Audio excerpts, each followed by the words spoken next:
High সব বন্ধুরা, আর আমার নতুন ব্লগে একটু স্বাগত জানাই। আর আপনারা আমার ব্লগটা একটু দেখতে থাকবেন। একটু নিজের, আমি তো আর কোথাও যাই না, সারাদিন ঘরে থাকি, সেইটাই দেখায়।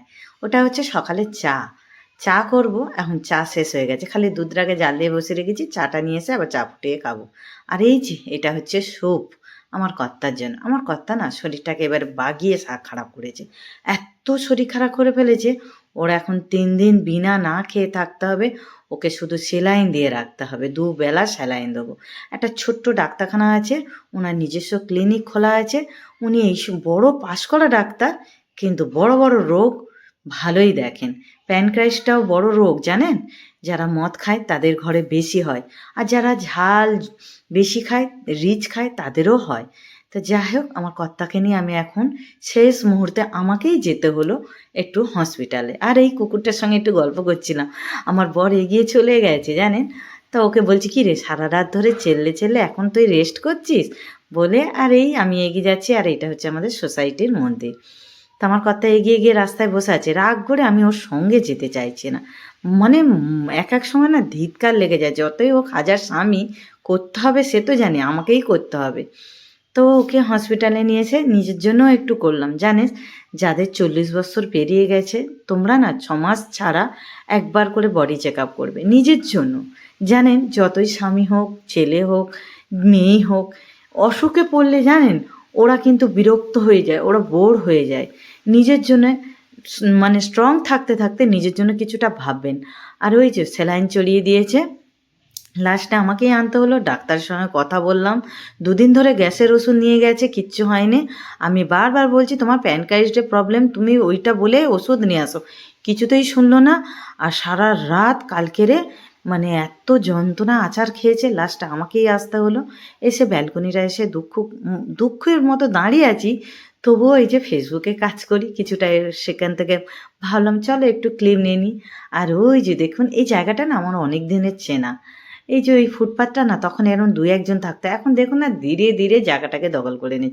তবে কিন্তু পরিষ্কার, আমাদের যেমন কলকাতার নোংরা ড্রেন ফ্রেন এইসব না, না এরা খুব পরিষ্কার জানেন, একটা নোংরা নেই। দেখুন না কি সুন্দর আছে, কত থলি, কই কিছু পড়ে আছে, কিচ্ছুই নেই। আর তোমাদের তো এই বাসের কথাও বলেছি, এটা সরকারি বাস, মানে এসি বাস আছে। আমি এতেও আসতে পারি, 7-8 টাকা ভাড়া নেয় জানেন। তা আমি অটোই এলাম, ওরা এত যন্ত্রণা হচ্ছে, আর থাকতে পারেনি। সকালবেলা আমরাই ফার্স্ট পেশেন্ট এসে ওই যে দিয়ে, আর আমি ব্যালকনিতে না আমিও নিজের চেক আপটা করে দাঁড়িয়ে আছি, ভালো লাগছে না। আর ও আমাকে ফোন করে রাখছে, কি হলো? আমি বলি কী করবো বলে, আমার একটা ফটো তোলো, কোম্পানিতে দেবো। ঠিক আছে বলে আমি আবার একটা ফটো তুললাম, তুলে আবার ব্যালকনিতে দাঁড়িয়ে আছি। বলি না কখনো কখনো দুঃখের মধ্যেও না জানেন বন্ধুরা, একটু সুখ খুঁজে নিতে হয়। সারা জীবনটাই তো দুঃখ জানেন।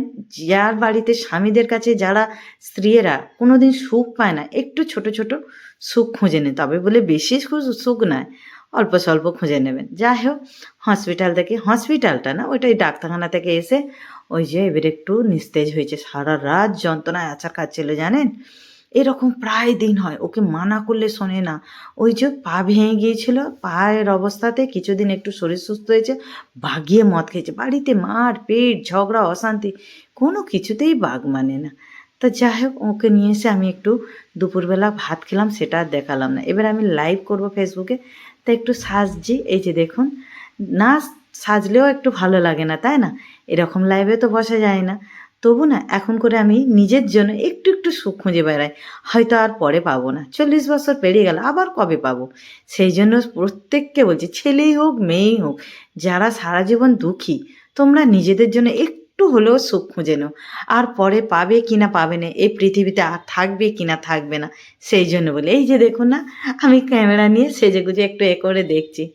আর মানাই না, কিন্তু তবুও চেষ্টা করছি, কেউ কিন্তু খারাপ কমেন্ট করবে না, একটু সুখ খুঁজে পাচ্ছি। তা যাই হোক, এবার রাত্রেবেলা একটু মাংস করব। অনেক দিন হয়ে গেল মাংস হয়নি, ওইটার জন্যই হয়নি। তা যাই হোক, একটু মাংস ঝোল আর ভাত করব। ছেলেটা কতদিন আচার খাচ্ছে, মা আজকের অন্তত মাংস করে না, ঠিক আছে।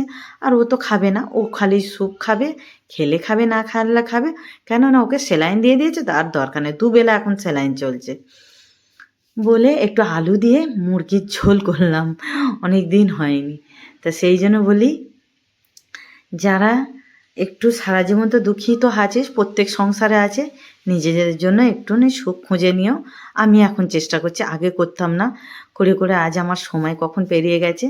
এখন একটুখানি করে চেষ্টা করি, কিন্তু তবুও হয় না, তবুও চেষ্টা করি। তো যাই হোক, আজকের ব্লগটা কেমন লাগলো? ভালো লাগলে একটু কমেন্ট করবেন। Tata, by.